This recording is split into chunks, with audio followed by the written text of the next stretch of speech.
Today being November 19th, 2014, I'd like to open up the Charlton Planning Board meeting.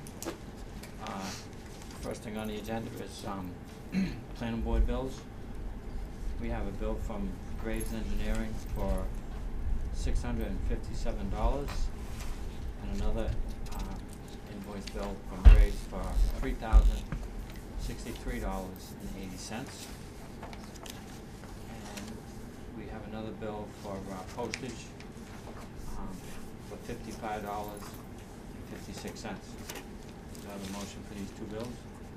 So moved. Second. All in favor? Aye.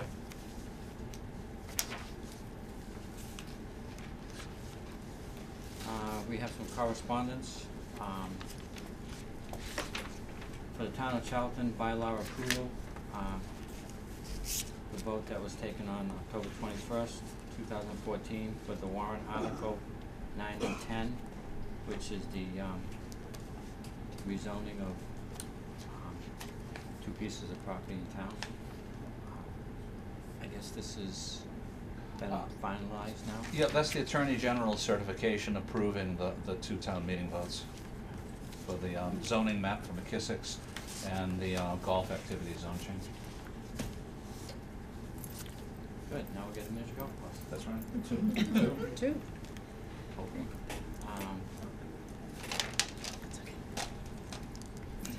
We have a site visit report from Graves Engineering dated November 5th, 2014. It's in regards to the Revo Bio Rabbit facility. Upon arriving, GEI walked the access way to confirm that remission had taken place since the last heavy rainstorm we received. All of the slopes have been graded and sprayed with hydro seed. The damaged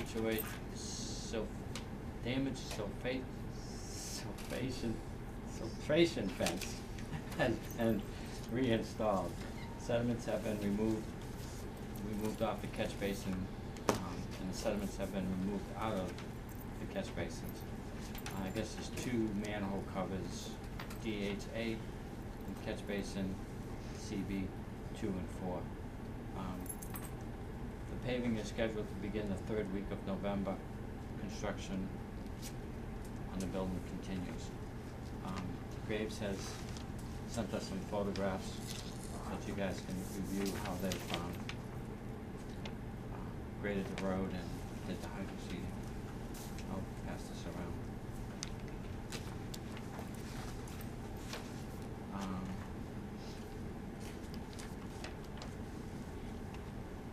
We have another one from Mary Hicks.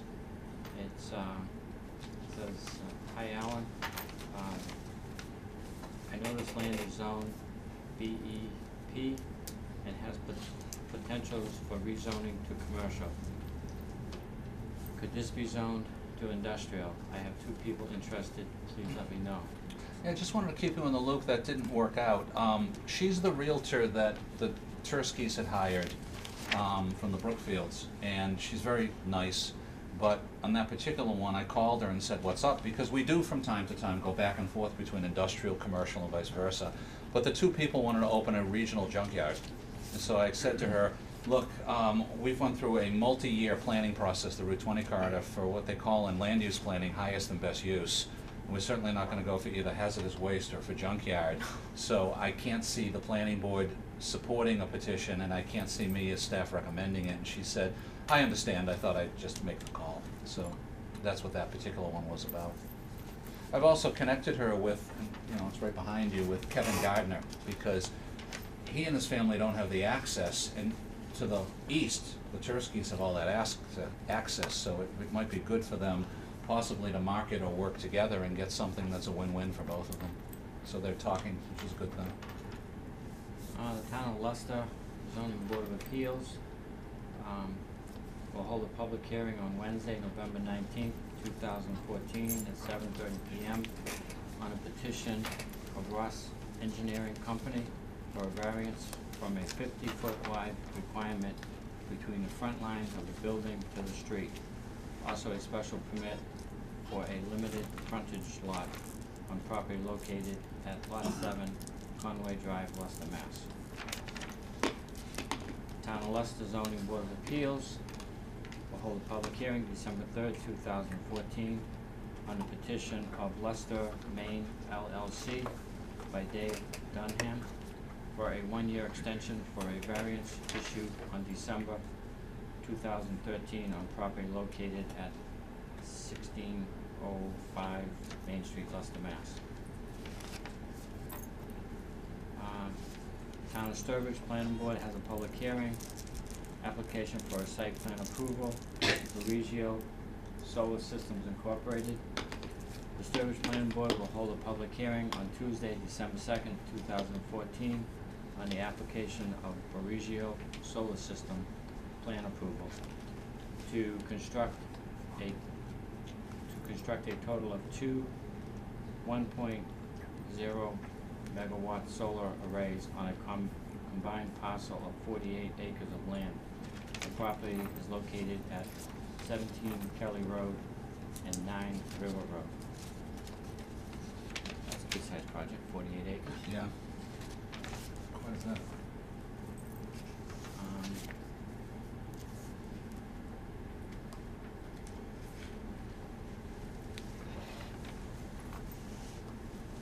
We have, it's in regards to the Charlton subdivision development.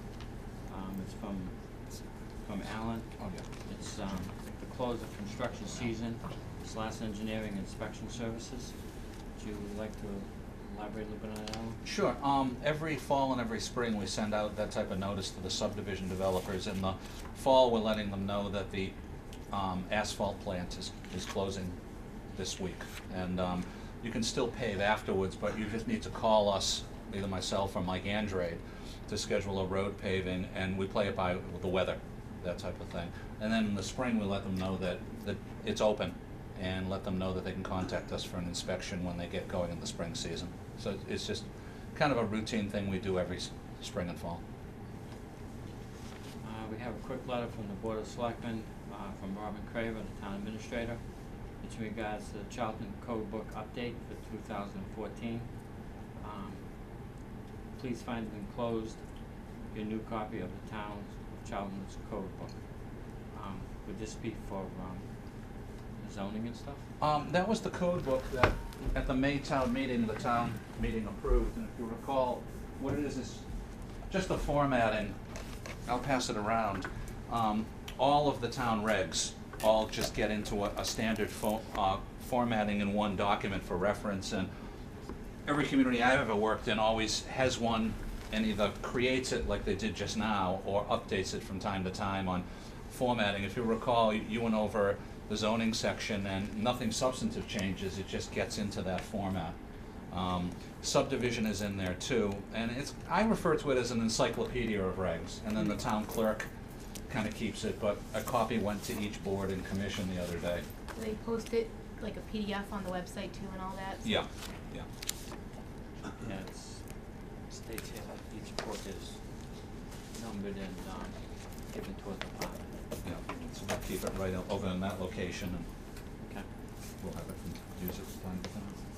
As far as correspondence and bills, we're pretty much there. We're a little early for public hearing at 7:15. We can jump to the permit administration, that'll get us to 7:15. Okay.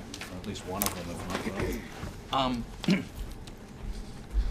You're scheduled under the permit administration to sign the Mylar and one paper copy for the Ponican revisions now that the appeal period has ended on the Phase 3 revisions. And we'll keep the paper copy signed in our office. Jane will do like she does with A&R, stamp and send around the other copies. But Burton Engineering will take back the Mylar tomorrow and put it on file with the registry, and that'll take care of all the changes there. So the Mylar is right there. There are 2 sheets, so the board would sign in the signature block on each of the 2 sheets. This is that second phase of the Ponican. Yeah, the Phase 3 up the hill. Concerned about that gentleman's property, right? Yes, and the easements that when you approved it a few meetings ago, that everybody recommended put on it to make sure that the work can be done has been added. Mike Andrade reviewed it today and confirmed that it was the right location and the right type of easement. So we're in good shape. And everything else that you reviewed, the noise barrier along those 4 lots, for the pike, the sidewalk relocation, and the drainage update was all included on the plan too. Do you have any other questions before we look at this? Was that homeowner happier now? Did he get? He's very satisfied with this, but he did apparently file litigation against the bank on damages to date. Mike Mallett from the bank informed me of that, but it's not anything that has to do with your plan. It's just between them in terms of what's happened to his driveway and his pool foundation, and it's outside of the permitting process. Is this a site plan or? No, this is definitive subdivision. Okay. This was the phase 3. I think we started it before you came on board. Yeah. So I'd recommend a motion to sign, and then they'll take the Mylar tomorrow and head it for the registry, and it'll be on record. Do you have a motion to sign the plan as Alan stated? So For the moved. Tonkin Hill? Second. All in favor? Aye. We signed 2 of these, right, Alan? Yeah, paper copy and Mylar each sheet, so you're doing four signings. Page 1 and page 2 of the paper copy, and page 1 and page 2 of the Mylar, and Jane can date it.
Oh, sure. Just on that second shelf right there, yep, that's where we're going. Thanks.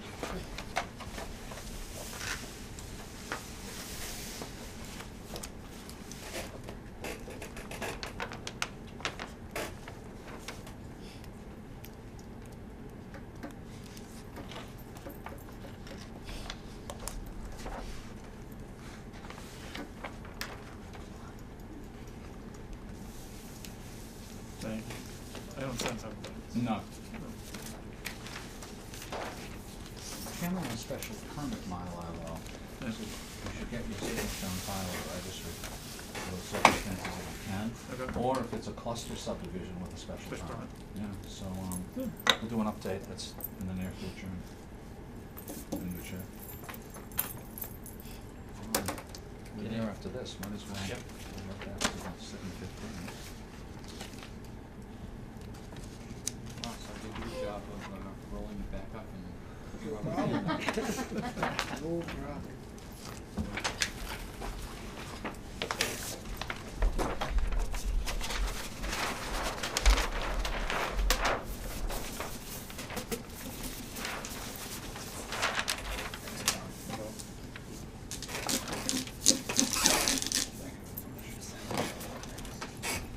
Okay, being 7:15, we have a notice of a public hearing from the Charlton Planning Board.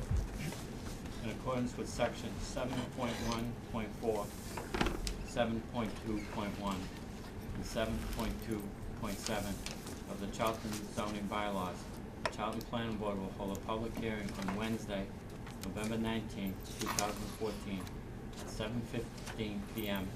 in the Planning Board office in the George C. McKinstry Building, 37 Main Street, Charlton, Mass., and the site plan approval application Gray Jackson Motors to operate a used car dealership on an approximately 40,511 square foot site located at 451 Worcester Road, Route 20.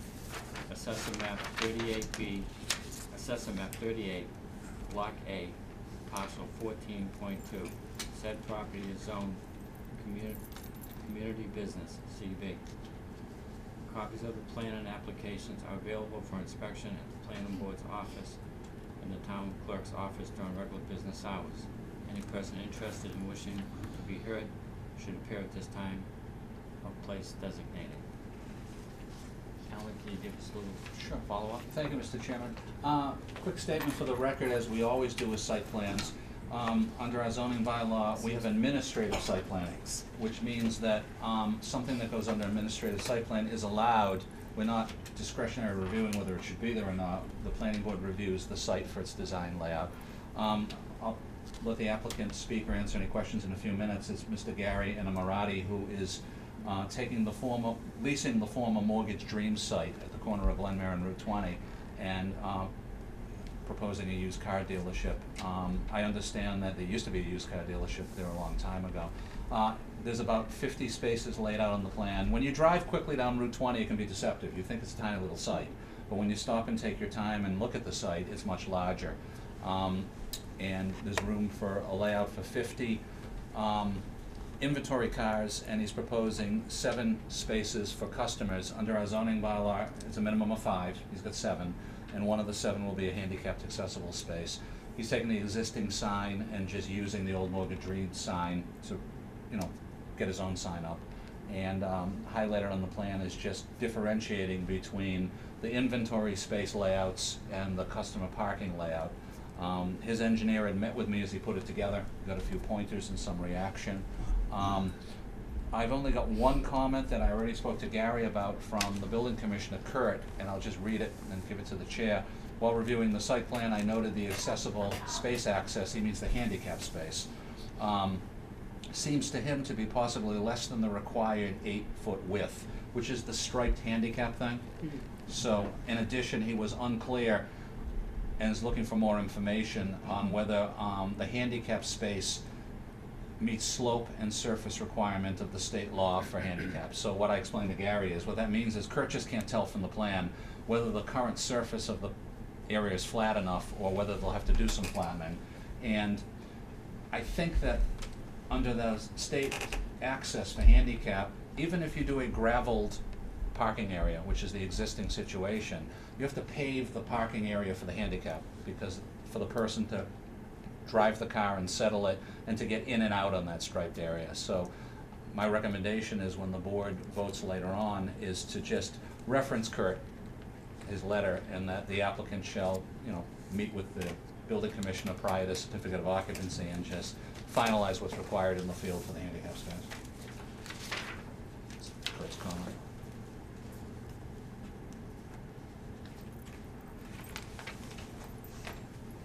Do you think, alright, I guess we could have him explain to him have him explain to us what he's got plans to do. Sure. And then we'll take a part. If you'd like to briefly, just elaborate or add or repeat anything, feel free.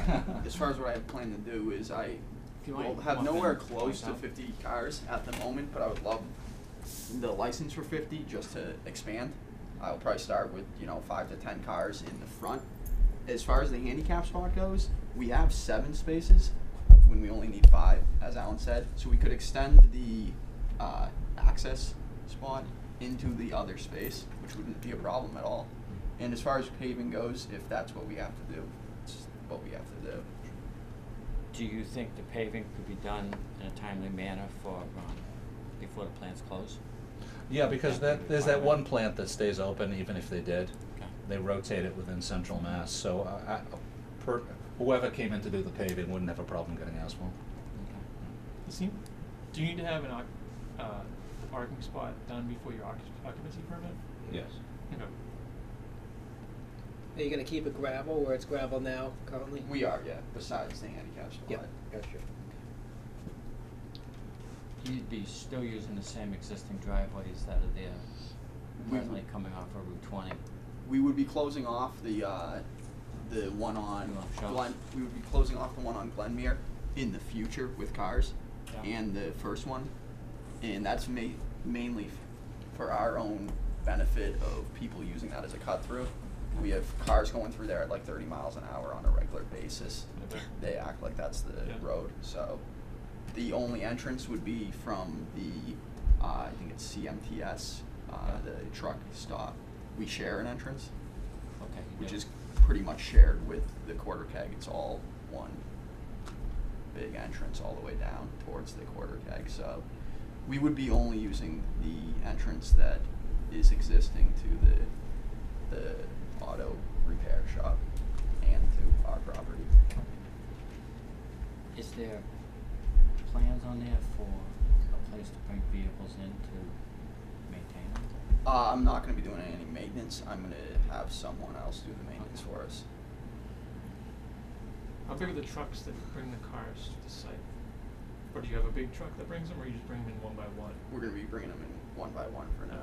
Yeah, so it's like you have a car carrier show. No, no. 10 cars. No. Alright. That'd be nice. Maybe though. a flatbed No, I get it. eventually, Yeah, but but typically either one or two at the most at a time. Right. So a truck can go in and Yeah. turn around and. Yep. Yeah. Yeah. Well, right now, we had a meeting, my name is Gwendolyn. We had a meeting with the chief last week, and he said that, if we still, cause we didn't really wanna anger anyone that uses Glenmere and uses our parking lot to pull out onto Route 20. We didn't wanna, make anyone that lives there angry, or, make it more dangerous for them to pull out. But what the chief was explaining to us was that our insurance liability could go up because we're allowing them to go through our parking lot. So if over the winter someone's flying through there and hits our car, it may not even be covered because we're allowing them to use our parking lot as a throughway. So, we really, if that's the case, we really do have to close off that other side entrance. Which one of the buildings would you be using as your office space? the existing building, the main building, has a front section that is 2 offices and a restroom. That's A handicap divided. accessible restroom also, with an exit out the bathroom door also, with a fire extinguisher and stuff.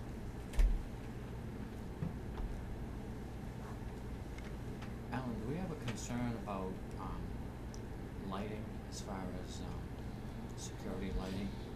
He's gonna for the leave the public? existing lighting on the plan, and we don't have a requirement of anything specific. We let applicants case by case propose something, and he's not proposing to change. There is some lighting there already.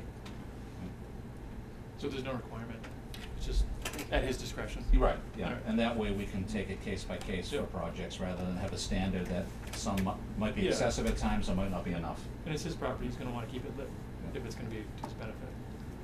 Yep. Good We have- question. The police also do a drive-through every night at about anywhere between 1 and 3, which is very nice. Really? Yes, because they've Yeah. had some trouble within all 3 parking lots. What just brought my attention to the lights was with the new dealership going in there on Route 20 by Yep. by the Margaritaville. It's like, those would be Or lit all Chambers, night. yeah. It's like daytime there at It's night. then offensive Yeah. to the neighbors, so. We actually don't have any existing neighbors around us. There's a business across from us, a business next to us, and a Right. business next to us. But we're abutters. I'd like to open it up now to the public if they have any concerns. Would you just state your name? My name's Karen Marcelli, and I live on Glenmere Road. I'm sort of kitty corner from the property. Could you speak up a little bit? I'm sort of kitty corner from the property in question. Yep. And I did have some concerns. Mainly, you were talking about lighting, and that was my concern too, whether you were going to be putting up new lights that are gonna be very, very bright. Oh, yeah, no, we don't Okay. have any plans. I also have concerns about trash. I know that there was a car dealership there in the past, and they would put up those little flags, and they would blow down, and they would be all over the street. Plus, you have people coming in with coffee cups and bottles of water and Right. trash all over. Right, we we already have a big trash can right outside with, you know, it's kind of like one of those restaurant ones with the first things in there for cigarette butts on top and to put trash in. And also, I'm out there every day because on Route 20, people are throwing stuff out, and we're trying to start a business, so it's nice to kind of present yourself well. And so I'm out there constantly cleaning things up and have absolutely no intentions of destroying the property or making it unmanageable for anyone else around us. What hours are you gonna be working? Is it gonna be noise at night? No, it's just gonna be the two of us. Our hours really are gonna be, you know, 8 to 7 probably to be. And at night we'll only be selling cars, we won't be working on Uh-huh. anything on the property, so. Is it Ever. just cars, or are you gonna have motorcycles racing up and down the street? No. I may have motorcycles for sale, but certainly not racing up and down the street. I mean, like when they're test driving them, going back and forth on the street? Oh, no, I don't know if I would allow people to test drive a motorcycle, but certainly won't have them race up and down the street. Especially on Route 20. Yeah. Well, I don't care if they're racing on Route 20, I don't want them racing on. By your 20. house, Yeah. yeah, right. How far back are the cars going to be? Would you like to come up and look at the plan? Come and look at the plan. Would you mind explaining? Yeah. what This is, your intentions are? Alright, so the intentions are to park them up against the house. The Okay, existing where's- sign is out into the grass, Is Route 20 this the big blue sign that I just saw Yeah. today? Okay. so And where are the cars gonna go? the cars are gonna be parked along the front of the grass, keeping them a distance Uh-huh. behind the sign. And Okay, in the so future. this is Glenmere here and this is Route 20. Yes. Okay. Right. So you're not gonna have cars like down We here? will have cars down there in the future. Uh-huh. We just crammed in as many as we could in this section, for the license purpose to be able to expand in the future, but at first it will be all presented in the front. Mm-hmm. Is this a swimming pool? That's In the, back no, here? that's the septic system. That is not on our property, that's actually That's our, beyond here? Yeah. Okay, so you're not gonna be encroaching on that? Right, there's enough trash in that property to. Okay. You're have us, you're absolutely right, have you're us absolutely right. Have a clean property. Yeah. We thought about putting up a fence, actually. I don't blame you, I just did the same thing. Yes. So, Okay. Yeah, all the cars will be in the front at first, but.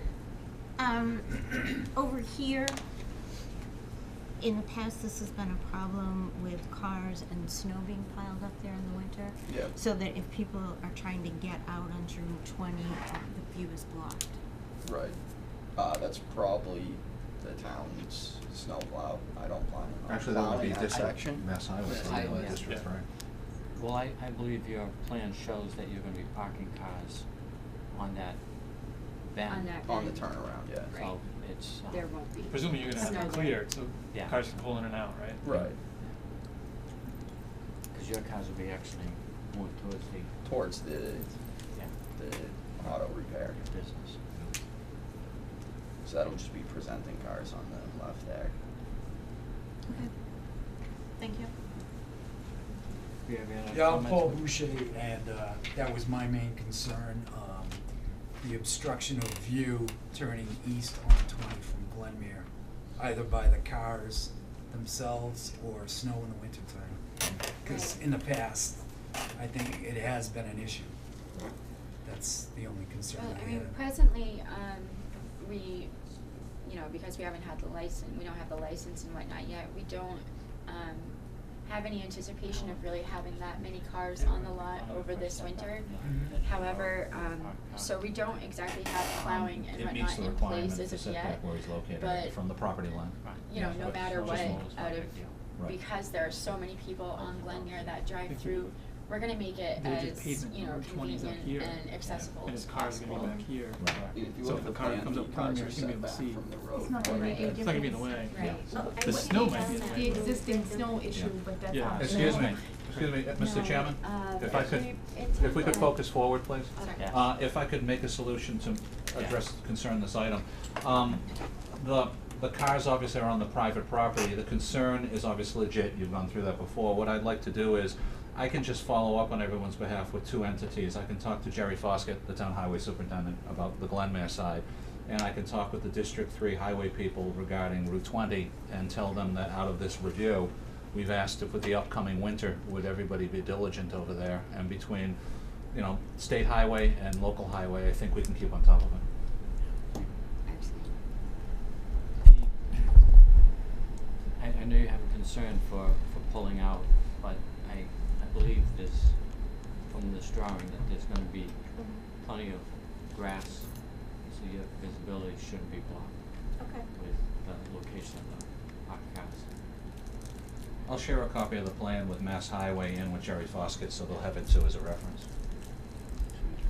I would like to add one more item that isn't germane to the application, but for all people involved regarding the intersection, to keep them in the loop. About 2 years ago, the Mass Highway hired a consultant to start putting together a preliminary analysis for upgrading that section of Route 20. And initially, they were proposing to have no intersection, blocking off intersections all the way from Route 56 and 20 in Oxford, all the way up to Oxbow Variety. So this planning board, and we attended some meetings on that, and they did agree that when they do the plan, they will not close off this intersection, that Glenmere, Route 20, and Bay Path on the other side will remain open. That they were planning initially to just block everything, and that would have created a major issue for the neighborhood. Absolutely. And we do have that commitment from them, so when the time comes someday when they move forward, they are not gonna block this intersection off. Right, the chief was actually in our meeting last week, had told us that in 2017, they plan on putting a turn-in. So they plan on extending the lane, so it's actually 3 lanes, so you can take a left turn right into Glenmere. So you can slow down and I turn know in, which will be Yeah, let's say. very safe out in and very 2017. nice. Yeah. We have, we can standing out there. Do we have any other comments from the public? I had just one question about the buildings that were there. You started to tell me the little red building, is that staying? Yes, that's staying. We aren't exactly sure what we're gonna do with it yet. The inside is really nice. I haven't been. It's very nice in there. It'd be a nice little country store or something down the road, but the outside needs a lot of work. Okay. And so, we plan on, you know, once we get the house and the car business and everything in order, trying to update and renovate that as much as possible. So no, that won't be, up and running anytime soon. All right, just like to ask the board themselves, any comments about the site plan? I'd like to take a vote at this time, Alan. Yes, I'd recommend, Mr. Chairman, 2 motions. First, a motion to close the hearing, and then I can give you a few standard condition references prior to your vote for approval. I'd like to close the public hearing at this time on,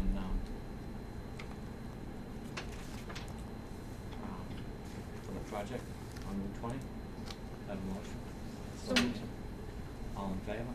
Aye. I'd like to take a vote, and I'd like to go over some recommendations before we take the vote. Thank you, Mr. Chairman. Only 2 conditions of recommendation. One, your boilerplate standard condition number 1, that the site plan review approval is good for a 2-year period. Obviously, they're gonna implement in several days, but just to explain to you, we always do a 2-year approval, that you have to pull your building permit or get your occupancy within 2 years. So any project that comes before the board doesn't just go into limbo. So that's a routine thing. And second, I'd recommend a condition of attaching the building commissioner's comment and referencing it, that prior to issuance of the certificate of occupancy, that they meet with the building commissioner and finalize the installation of the handicap space.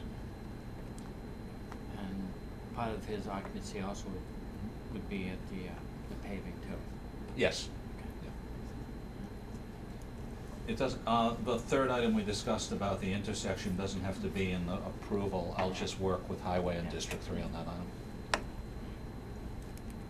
Do you have a motion to include Alan's articles with the approval of this plan? So moved. All in- Second. All in favor? Aye. Okay. Thank you, and good luck with your project.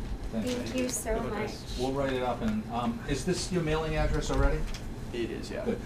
We have to, under state law, mail you a certified copy, so you'll get a green card from the town, and it's the permit. Okay. So, Sounds good. Excellent. We'll meet with Good luck Kurt getting you as all soon the as possible. licenses. Yes. Thank you very much. Thank you very much Thanks. for Good your luck. Have a good time. one. Have a good day and a good holiday if we don't see you. Thank you. Yeah, you, our site plan is a form of special permit law. Yep. So you have no problem on special, on site plans. So good. So, You don't have to sign this one, right? no, no, and they don't have to make any changes either. The handicap space is just a field adjustment. You're in good shape. Good. Being all of 7:25 and then some, can we get on to the subject of the Jennings Road extension? Sure. I don't remember it being, how long ago was this competition there? I remember they, right, it was only like 2 foot count. Nothing big. And there's no requirement for paving parking areas or anything like that? No, the board discussed a few years ago, because we've had a few other used car dealerships, and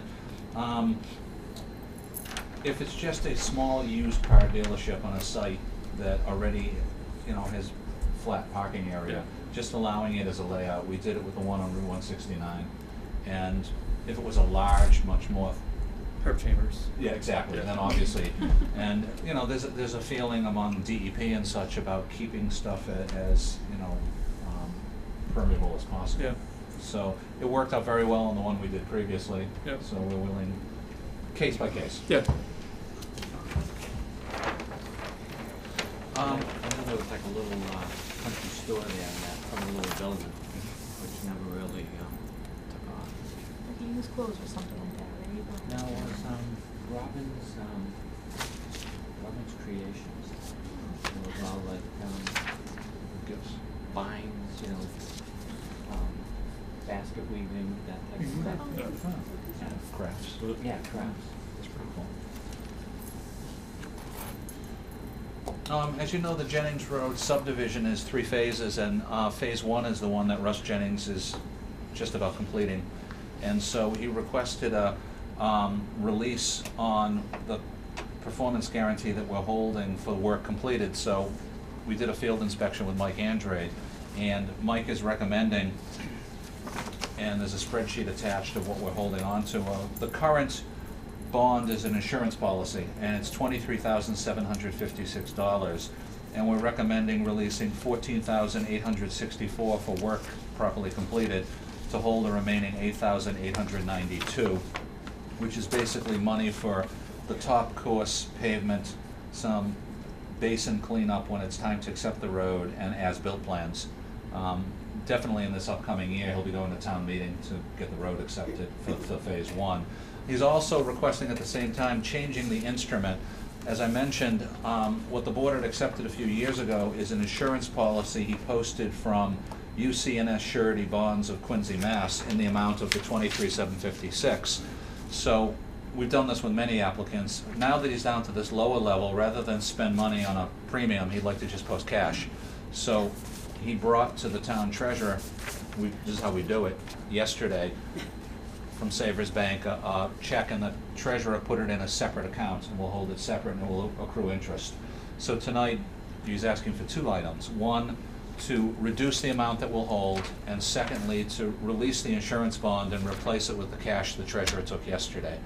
And we do that very common with subdivisions and projects that get down below $10,000. It's simpler and easier for the applicant. So. One quick question. The road. I've been up there just recently. It does go so far, and then he's got his equipment parked at the end of it. So phase 1 is just like 400 or 500 feet of road frontage? Yes, that first chunk, where all that is. And then when it loops farther around is phase 2, and then where it will come out, I can even pull the plan, it's a horseshoe, will be the 3rd phase someday. Because some of us are not familiar with it, could we look at? Sure, it'll take me 1 minute to get it, and it's not bad to visualize it that way, because you're right, a few board members came on board after it was approved.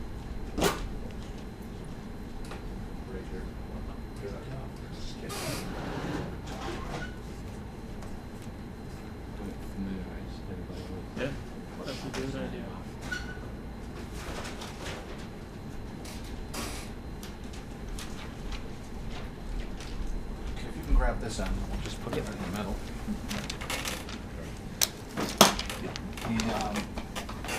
It's a horseshoe, as you can see, and a lot of lots ultimately, but initially at the end of Jennings Road is where the new subdivision starts, an extension, so it goes into about that point. Then phase 2 will loop around, and then phase 3 will come back out on Brookfield Road to the west. So he's asking for the release from approximately here up to this. A reduction, yes, yep, to that point. And then, in one of the next 2 town meetings, he'll most likely put in a warrant article for public acceptance of that section as he finishes the top course, cleans the basin, and does an as-built plan for our review.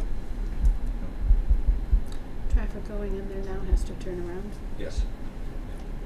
Just like a little cul-de-sac at the end. Okay. So, There's approximately, what would you say, probably 5 new houses going in. Pretty sure that's Right now. 5, yeah. yeah, It's right now. five. Yep. Yeah. Wait, 1, 2, 3, 4, 5. They told me the other day he's got another one in the hopper. Yeah. Yeah. Yep. It's doing pretty well. Yes, selling houses. Yeah. It's a nice location.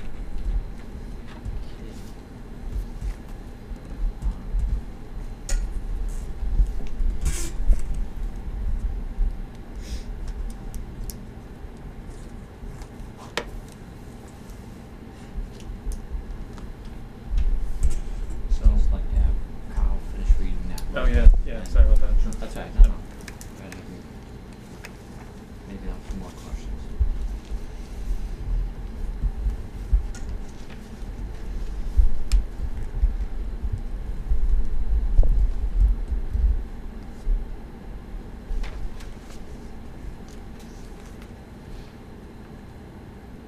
What was the amount screen? It's on that, I'm sorry. No, That's it's all on right, another. that's all right, I'll read it off of this. Yeah, this should be on that one. Um, I'd like to make a motion for Jennings Road Extension, Phase 1. For the easement reduction, total from 23,756 to 8,892. Another motion. So moved. All in favor? Aye. Second. Aye. Oh,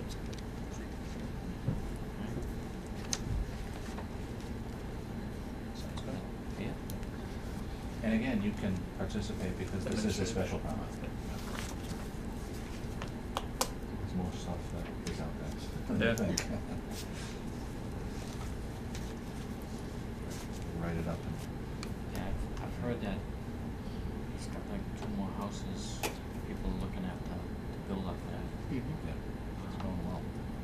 Him and Tim Reed. Yeah, Hammond Woods is very busy Yeah. these days. Someone told me again, a realtor, the other day, that there's 2 more in the pipeline up there Yeah. too.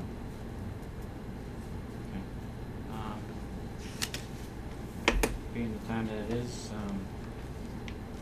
do you have any input with the Mid-State Trail Partnership Program? Just a quick update, Mr. Chairman.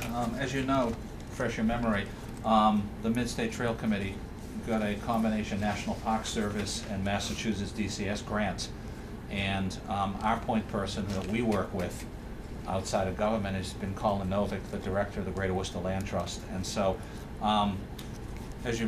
when I shared that email with you at the last meeting, that they'd like to have a kickoff meeting, and they're still trying to figure out the date because of people's conflicting schedules, but they'd like to do it either Tuesday, December 2nd, or Thursday, December 4th, and get back to us soon on it. It would be, and again, they haven't even finalized morning, afternoon, or evening yet, but it would be at Greater Worcester Land Trust headquarters in Worcester on Ash Street, and I can't even recall, even though I live in Worcester, where Ash Street is. Do you know? Doesn't ring a bell. no. But just in the hopper of the emails that have gone back and forth on trying to schedule it, I've noticed one thing that I was happy about is one person who will come to the meeting is Charlie Tracy from the National Park Service, and he's kind of the central Massachusetts person on trail planning. And he's a wonderful person. I worked with him at length in the 1990s in Worcester, and he's the one who gave us, the designer who did both of our brochures, the economic development brochure. She's a consultant with National Park, and also the historic one. So to have Charlie in the mix on this, I think is gonna be a major asset for everybody. But again, I'll let you know as soon as it is scheduled. I'll definitely attend if anyone else wants to join me, and then there'll be other meetings. But one item for our interest, and Lisa Westwell is also in the email mix of hoping she can make it too. So we'll have some institutional memory, and that'll be good.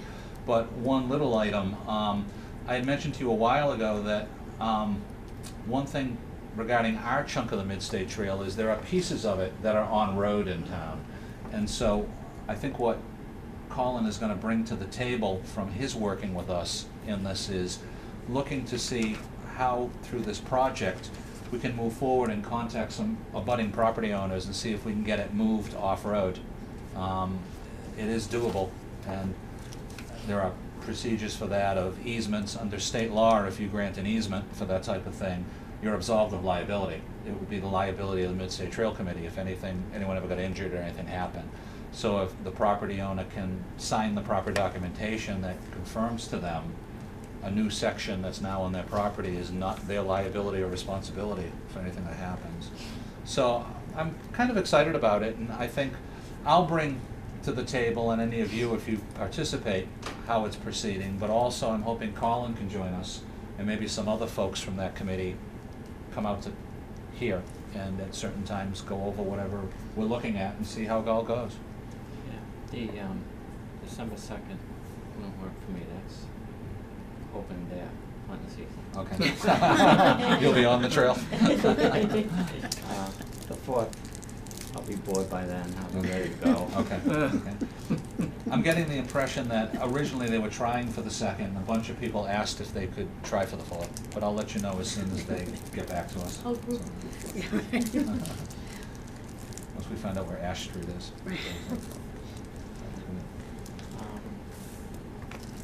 Village District Planning Project updates. Thank you.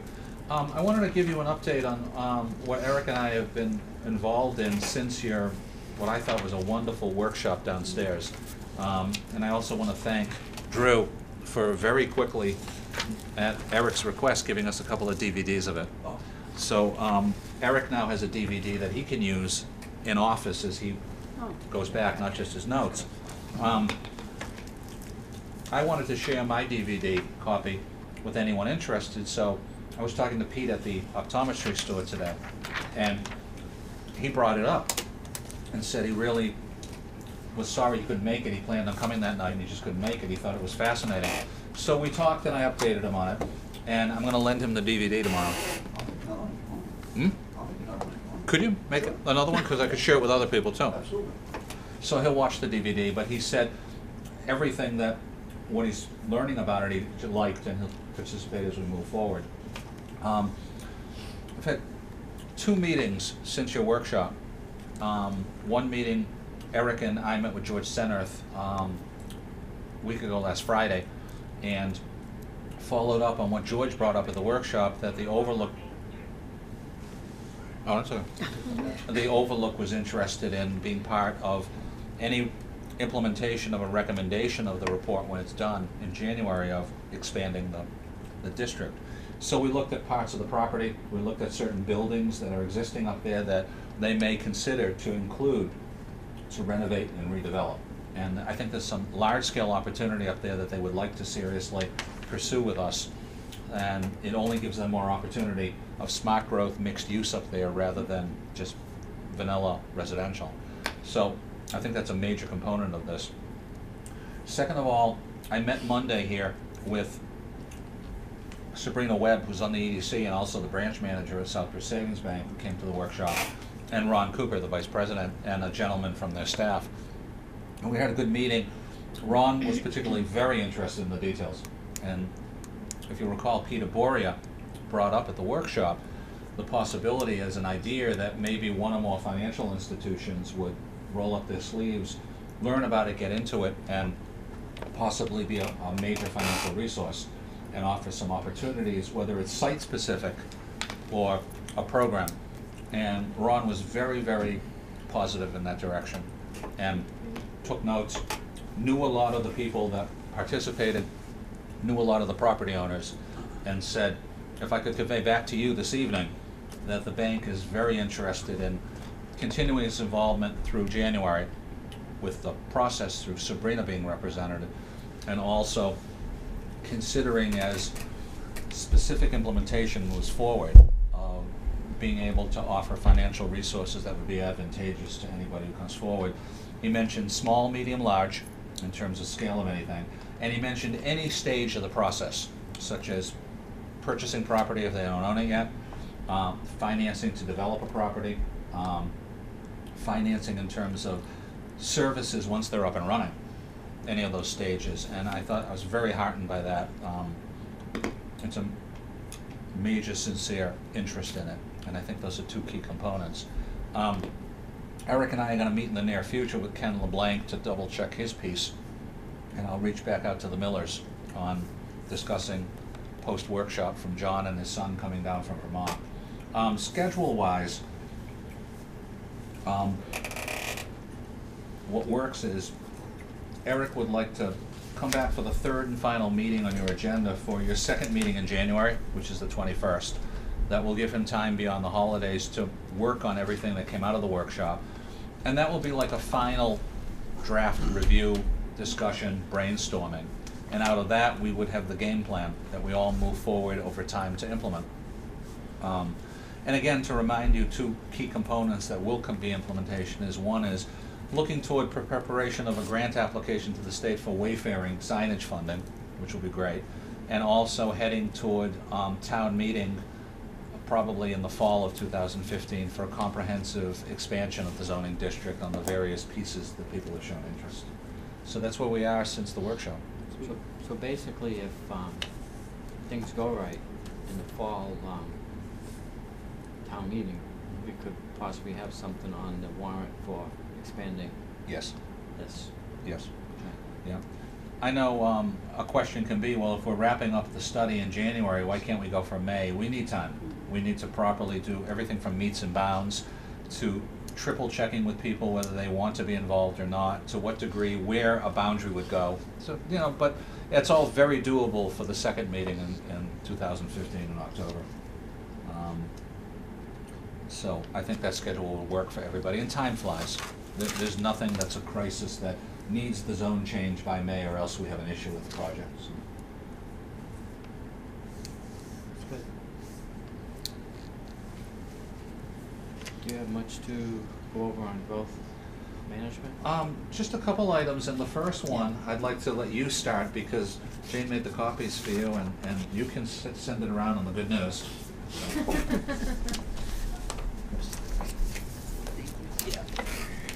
We're finally going ahead and getting the request for proposals advertised. And, for the expansion project, hopefully we'll get flooded with calls, and everything will be great. This is like the first step that we're going to be, first step of actually really getting there. Right. Good. Good. It's gonna be advertised December 3rd in the Central Register, and December 3rd and December 10th in the newspaper. And, I don't have my cheat sheet with me. Bid opening is going to be on January 14th. There'll be a walkthrough on December 18th it is. So, hopefully we don't have buffalo snow by then. Ah, right. Lake effect from the reservoir. Lake effect. Yeah. This would be an advertisement for on them to come on board, right? For interested parties to submit proposals to acquire an interest in the real property identified as Phase 2. And also in, for the proposed conveyance of authority's interest in the property is an essential element of the plans for the development. And we're looking at 26 additional units. What I like also is Chip Garnier, your consultant, had said that he'll reach out and let the Yes. availability know to some of the companies that We- specialize in this type of project involvement. I will be in touch with him frequently from that point, letting him know how it's going at this end, and also for him to get his figures out. I did have a conversation today with Beth. Chip, for some reason, didn't make the call. Okay. But we're going ahead, we firmed everything up. I had another conversation with DHCD today, because this was sent over to, the whole packet was sent back over to DHCD again. Sure. For their final look at it, make sure the dates all correspond with the law and everything. So we're looking good. I asked Mike Andrade to join Yes. everybody on the 18th, because he was the engineer that put together the concept plan, and he said, no problem, we'll be there. So, in good shape. It's exciting.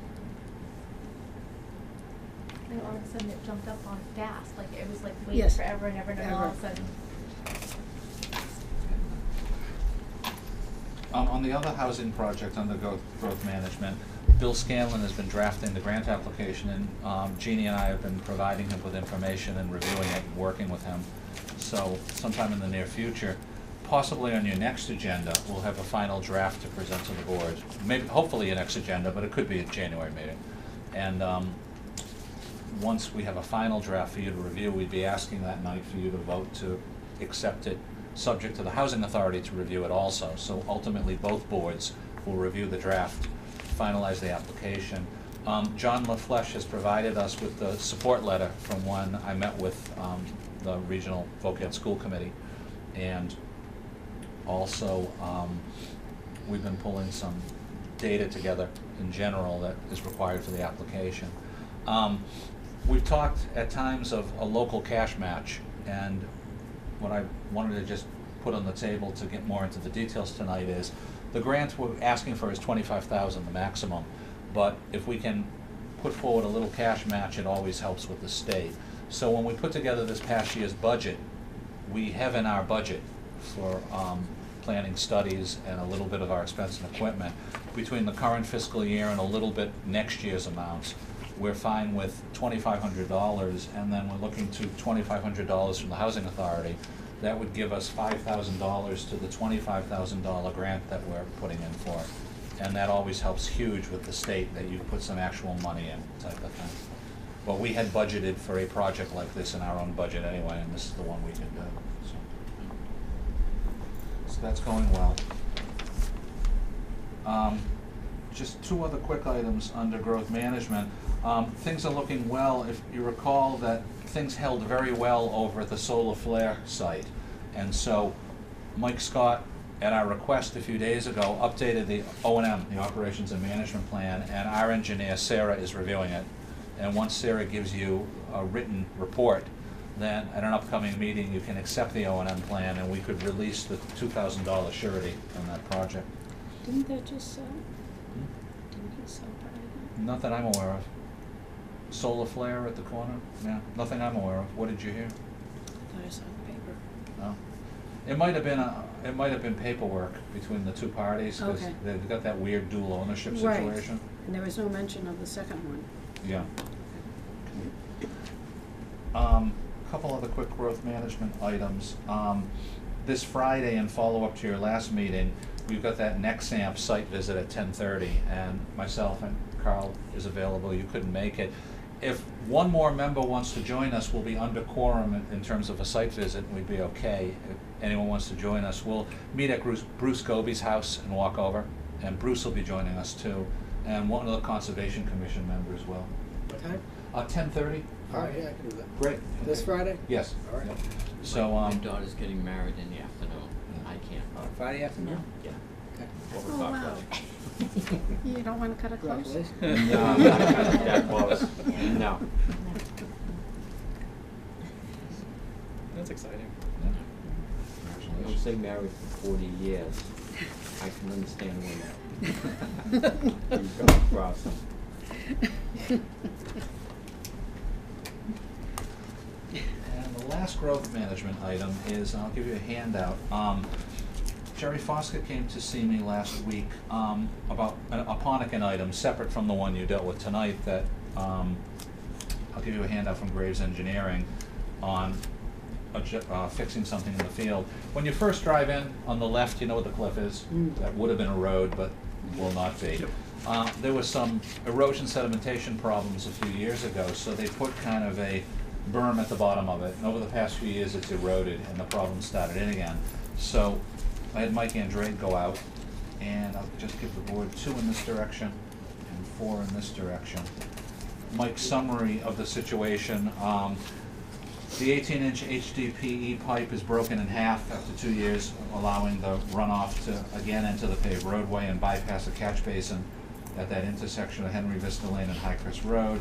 The catch basin got filled with some sediment, and the safety fence needs to be repaired. So I sent it off to Burton Engineering, and they're gonna jump on it and take care of it as soon as possible. But just wanted to give the board the information. There's a couple of photos on pages 2 and 3 that show the area we're talking about on the left when you drive in. They're gonna try to revegetate that hill, just so it doesn't erode. I'm not sure. That's something I'll follow up with Mike Loyne on what they're doing ultimately. Ultimately, they will be coming back legally for a public hearing to revise the plan, because the plan that this board approved years ago was to have an incredibly steep road up and down that cliff area, which meets civil engineering design and subdivision regs, but would be a nightmare to implement, and the board approved it, but with reservations last time. But that was when the original developer proposed it. Now that Hometown Bank owns the project, they would definitely like to not do that section, and they'd like to do some adjustment, probably lose either 1 house lot or 2 house lots, slightly adjust the open space layout, and properly dead end that area. So I can follow up now with Mike Loyne in the interim, how are they gonna deal with the surface of that cliff? Okay. Yeah, it seems like, Yeah. erosion. Yeah. And as time goes by, before they come in with something formal, they should make sure that we don't have major problems. Good point. Do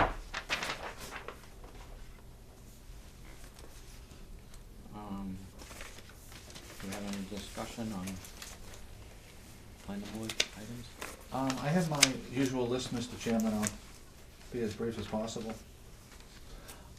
First item is, we received in the mail yesterday the annual traffic counts around town from Central Mass Regional Planning, and each board member has a copy. There are 11 counts, and they do this annually, and it's for your reference. They do not do Route 20 because that's the jurisdiction of District 3 Mass DOT, and you made some requests for some updated counts a few years ago that Mass Highway did. But this is the Central Mass one, and I think they're good references to keep and to use. I'll share them with a few developers and realtors and project proponents who have requested when we get some updates, could they have copies of them. Do they list the roads that they, oh yeah, okay, Brookfield Road, yeah. Yeah, if you look at the upper left-hand corner on each of the 11 pages, they list Charlton, then the street, and then the location on that street. So for instance, for the Brookfield Road one, the location is, they took the count north of Route 31. So it gives you the, kind of zeroes you in on where they put the machinery. It's funny, I remember driving down the roads and I saw the counters, the tapes going across, and I'm going, why are we doing that? Yeah. I don't know.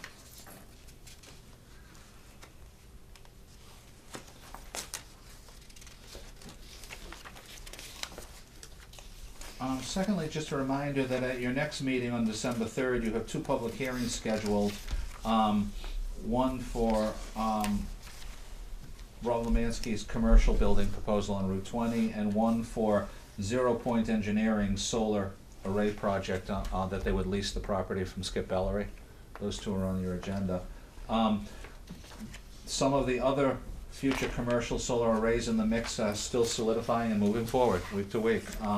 Just to mention a few, there's the one on Route 20 that I told you that the property owner asked me not to divulge publicly, but it's one of the larger pieces on 20 that a national company would lease from them. It would be a 4 meg comparable to the one on Carpenter Hill Road, and it would be very isolated location that you wouldn't even see it from Route 20. It would just be off of one of their large pieces. Another one is National Grid has come in and met with me. They're starting to do these themselves, and they're looking at a location in town they asked not to divulge yet. That would be a 1 meg size. Third, David Albrecht from Barijo spoke with me today. You approved recently the 29 North Oxford Road one, and they are reducing it by half. They said that it's at the request of National Grid because National Grid has a certain level of connectivity in areas, and since Barijo wants to do a few others, they've asked if the company would balance the size of their inventory. So it's kind of like they're taking half of that and doing it somewhere else in the district type of thing. Sturbridge one that they, isn't that in? I'm the- wondering if it's that Yeah. one, yeah. Although they're still looking in Charlton for more sites. So his question to me is, what does he have to do for the revision? And I told him that once he gives us the details, Mike Andrade and I will look at it and determine whether it triggers a formal application in a public hearing or a agenda review. I'm leaning obviously strongly toward if it's that radical a redesign, it would require a public hearing revision. But that's where we are right now, and know in the very near future when we get some details and we review them in the next few days. Yeah, 'cause they're taking, 5.5 acres and dropping it to 3, I think. Yeah. So it's like a 2 acre, 1.5 acre drop. Yeah, and they'll go down to about 2/3 of a meg instead of 1 meg in terms of the output. A few others items. Again, I updated you previously, and it's still on track that there's someone who's come forward with another senior living proposal, and they've hired Waterman Design, and so they're pretty serious, and that's in the hopper of our 2 or 3 senior living projects that are chugging along. Other site plan submittals in the near future. Again, we'll get the Barkwood addition in sometime in the near future, and we're still waiting for another home daycare business one to come in the very near future. I'm surprised Barkley didn't come on sooner because for the holidays, Yeah. everybody's looking for places for their pets to Why- go. That's why I was just. My pets are going there this Yeah. weekend. They were in there yesterday, core boring and doing some sampling to see what's out there. Yeah, fantastic. I'm supporting them. I've been there. Everybody only says good stuff. Yes, I have no complaints. You've been inside. It's been good. Beautiful. Yeah, I've used it a lot myself. You can even have a camera, so when Yes. you're on vacation, you can watch You your can dog watch. Yeah. sleep. I love that. Sleep. Watch our dog. A few other items. Actually, I will give you, I just printed out an email from Dave Albrecht this afternoon, in which he gave a general description of what he was putting together on the plan. So just for your reference to take home for the revision on 29 North Oxford, it gives you the parameters of it. How was he about the letter that was sent? Oh, About I the brought that up. outstanding balance? Yes. I hadn't heard at all from him until Right. the phone call today. Yeah. So I told him that obviously we want to work with him, but prior to any planning board decision, that has to be resolved. And he said, his exact words were, "The check is in the mail." So we'll see how quickly that shows up. Thank you for reminding me of No that. sarcasm at all. No sarcasm. He seemed very sincere and didn't want to talk about it beyond the check is in the mail. A few other quick items, and then I'll be done, thank you. We talked previously that the Mass Municipal Association had flagged for people across the state that there was a attempt to attach to an economic development rider in the state legislature by the cell tower industry, a revision of state law that would have really been very restrictive on powers to for a planning board or a zoning board or anybody else to manage co-location additions onto cell towers. MMA, rightly so, opposed it, and it didn't fly, it didn't get attached. But at the same time, everyone was aware that federally the FCC was moving forward with a regulation that on October 21st they released, and I've got 2 handouts for you. And I think there's been a lot of misunderstanding. I don't think it's as negative impact as people think. But first I'll give you, from the MMA Beacon, an FCC summary of it. You're welcome. 2 in that direction and 4 in this direction. And second of all, from the Mass Municipal Association, a summary from them. Basically, the October regulation will kick in on January 1st nationwide. And a lot of the headlines of one of the articles says they preempt local authority, and in a way they do, in a way they don't. Apparently, the FCC and the cell tower industry has been concerned nationwide that sometimes you'll have an existing tower that went up, and then they want to add more co-location, and at some point, a local government will deny the co-location request for some reason. And that bans you from denying a co-location if it can be properly designed and put in. It was kind of a NIMBY thing. Communities would get angry and say, enough already, no more on it, or the neighbors would get upset. So I will call DHCD and talk to the planning legal expert up there, and I think she will confirm to me what I'm reading of this. It doesn't change anything in our respect in terms of permitting procedure or how you've handled these, because if someone wants to come in to co-locate, every tower we have right now is under special permit. And there's a condition in that of how they can co-locate. On some of them, they have to come back to you for a public hearing and a revision formally. On others, it's a field adjustment. And you handle those all the time. You've done 3 since this summer. I think there's a misunderstanding that some people think that means they don't come into you anymore. And there's nothing here that says anything like that. It just prevents a denial based on the determination that enough already, we don't want any more, which is kind of a NIMBY thing. So I don't see it as the brouhaha that a lot of the media that's covered it has said, but I will talk to, again, those planning, zoning, legal expert up at the state and get that confirmed. So, it's interesting at least. Yeah. Nothing ever happened with that tower on Daniels Road area. Which one? The one that on Daniels Road? No. Never did anything with that. No, the town did a contract and it never went anywhere. Right. Last time they were looking into that, about the idea that there was a contract and nothing was being acted on it. Yeah, I don't know who's doing that. Yeah, not sure either. I want everybody know if I ever get any cell phone reception on Daniel's, I'll. Tower came in, you didn't know it. Like, my phone still doesn't work in my house, but you know. Almost at the end of my list, thank you. It's just periodic update. This one's the November update from Graves Engineering on their project status spreadsheet of everything they're handling for us. And just going through my list on a few other items. As I've told you before, I'm on a working committee that Trish Settles set up at Central Mass Regional Planning, heading toward working on a regional housing comprehensive planning effort. And I completed a regional housing plan project survey they had online on SurveyMonkey the other day, in which I gave them our information on inclusionary zoning, what we've done in our EO 418 plan, our master plan, and what this board has been doing with the Housing Authority on the proactive site-specific projects. Couple other quick items.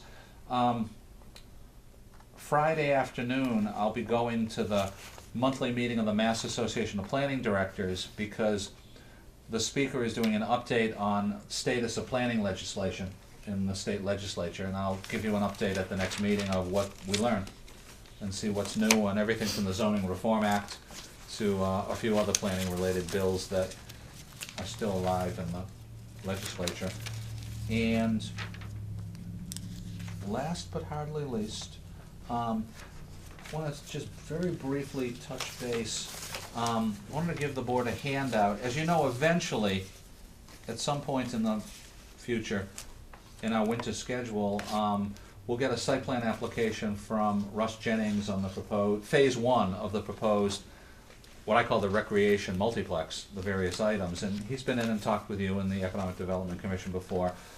There is some organized opposition from some Sturbridge folk, and I just wanted to, for your information, to provide you and briefly correct some factual mistakes in this. From a Mrs. Mochik came in when I was at a site meeting the other day and left a copy of it. I did return her call, but her voicemail was loaded up and won't take any messages. So I did attempt to return her call at her request. and she's formed a group called Residents Against Noise and Traffic Rant. And apparently, she sent this to people in that part of town, in Charlton and Sturbridge, mentioning that again, asking them to come and express their concerns Thursday, November 20th at 6:30 p.m. at Russ's neighborhood meeting that he scheduled at the senior center. And then it mentions some concerns and opposition to the project in some details. And I also received 2 phone calls from 2 Charlton women, and I'll tell you how that went in a minute. But I wanted to correct for the record and everyone's understanding 2 mistakes and wrong facts in this. One, there is no effort here to produce a rezoning. It says, it asks people to oppose and stop the rezoning of the property to commercial so this project will not happen. The project is already zoned residential, and in our zoning bylaw since 1987, private recreation is allowed in that zone. So there is not a component in this project, whether you're for it or against it, for a rezoning heading for a town meeting. Second of all, there's a statement in this that, and let me find it and read it. The site land is currently zoned 61A agricultural, would need to be rezoned to commercial. 61A is a tax classification, and if all or part of it is classified 61A, it just means that Mr. Jennings would notify the selectmen, planning board, Concom assessors for the usual state requirement for release, and that has nothing to do with zoning. So I think it's just a mix-up of that type of thing. 2 women who live in town called me when they received this and said they were concerned about how do we review this type of thing. And I explained that in site plan, when it comes in eventually, there will be engineering peer review. The planning board's civil engineering consultant, Graves Engineering, the planning board's traffic engineering consultant, Conley Associates, and the planning board's noise engineering consultant that we've used on projects such as Ponacan, Miller, Hanson, and Hanson from Burlington, Mass. And that the applicant will have engineering specialists provide us with information for us to review through our own peer review team. And I explained what site plan review is and such, and they were comfortable learning about the process. I fully respect that people have concerns on this or any other project, but I just definitely want to correct right now some inaccuracies in this, as people, some people at least, seem to be organizing their opposition to it as it moves forward. The mention here about the curb cut on Route 49. Yeah, she mentions that Town of Charlton sent a Mass DOT a Route 49 curb cut endorsement letter obtaining support from Senator Brewer without consideration for impacted residents. That is true, and that is a routine process. If you recall, last year, Russ met with the EDC and met with the planning board and showed a general concept layout for all 5 phases over the years, and said that eventually in future phases he'd like to flip-flop the access. As it gets busier and larger, he'd like to close the Brookfield Road entrance and have it for secondary or emergency access only, and propose to Mass DOT a driveway permit from, is it Route 49? 49. Right, 49 in, and that would become, as the project enlarges, the major driveway in. So he requested, and it made common land use planning sense. You did, I think, the proper procedure. He asked for support letters because we all agreed it was common sense on the design. It makes sense, absolutely. Yep. And we wrote to DOT, and I don't know anything about the Senator Brewer comment. Apparently they're involved, unless that's a misapprehension too. But my understanding is the reaction from Mass DOT was they were comfortable with the concept, but obviously they'll wait until someday there's an actual permit. But they reacted to the comments of support from us and from the applicant's request in a general positive manner. And apparently she takes issue with that. And Why wouldn't the residents want it off of 49 instead of Brookfield? You would think so. Doesn't that just, Well, isn't well, I It think says the for Sturbridge impact- this is a Sturbridge Sturbridge resident resident. who wrote this. But- Sturbridge resident who this There is no, is coming from. this is all on Jennings' property. Yeah. Well, it's someone who So- doesn't like the project and doesn't want it to happen. Right, That's what's happening. So.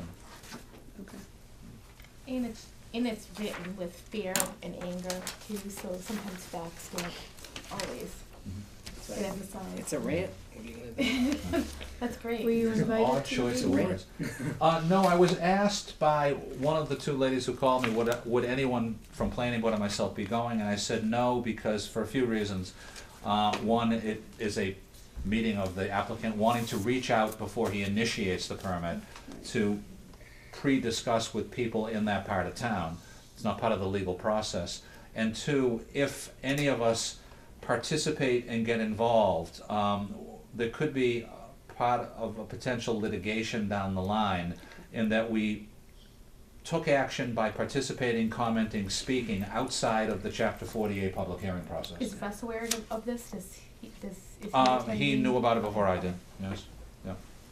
So, she understood, the lady who asked that question, that's why we wouldn't be there. Comment she makes here, it says, this project has been discussed with the town planning board for over a year, without the knowledge of the abutters of the town of Sturbridge. Well, yeah. Because nothing's been Yeah, nothing's presented been to us, filed. formally presented Russ is to just us. coming before us. Right. To get our input, you know, can I go this way, should I go that way? Yeah, he had a pre-application meeting with you, Right. it was on the agenda, and it's routine, but there's an inference there that something improper was done by Right. not letting people know, and it's inaccurate, and it's Yeah, just not, it's not accurate. it doesn't reflect the true nature of a normal, routine, pre-application type of conversation between an eventual applicant and the planning board.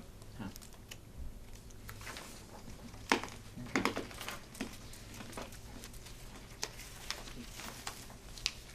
Do we have any miscellaneous items to go over? Excuse me? Do you have any miscellaneous items? Like, I think that's it, Mr. Chairman, thank you. I do know we have some minutes that were given to us. Hopefully, most of us had some time to read them.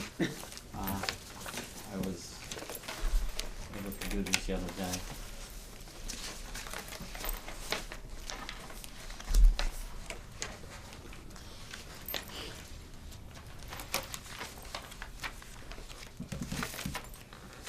I'd like to start with the September 3rd, 2014. If you take a few minutes, go over it, and we'll go from there.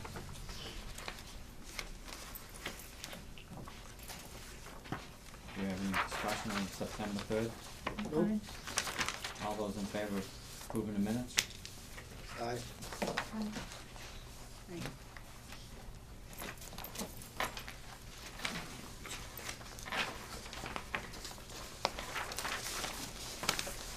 We have two for September 17th. The second one, because it's an executive session one, you would have to defer right now, because it can only be reviewed in executive Right. session. It's just a draft. So we have the September 17th, 2014 minutes. Make a motion to accept as presented. Second?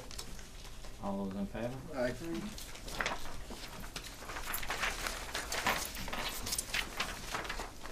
We have the October 1st, 2014 minutes. Under growth management, after September 23rd, there's a little plus sign.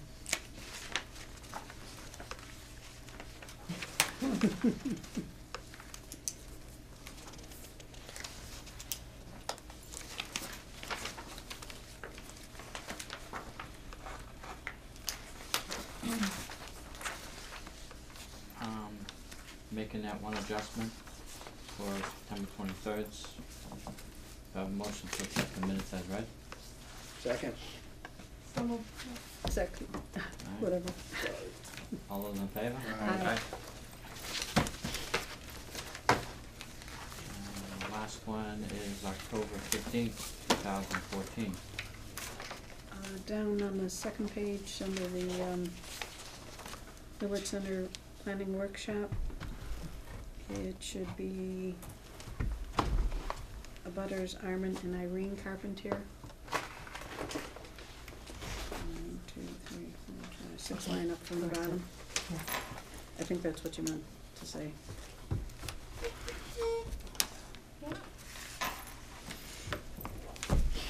With the adjustment as read, do I have a motion to accept the minutes of October 15th? So moved. All in favor? Aye.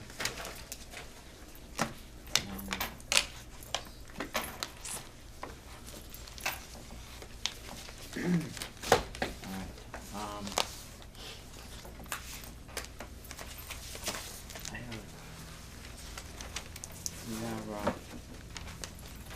on 8:30. I don't believe there's another discussion at the moment. I'm gonna pop a surprise thing here. Seeing it's only 8:30. Trying to figure out which way I gotta do this. I think I'd like to do something in an executive session. Is We four of can't us- this evening because we didn't post an executive session. Okay, Yeah. alright. You have to post it. We have to post an executive session in the agenda.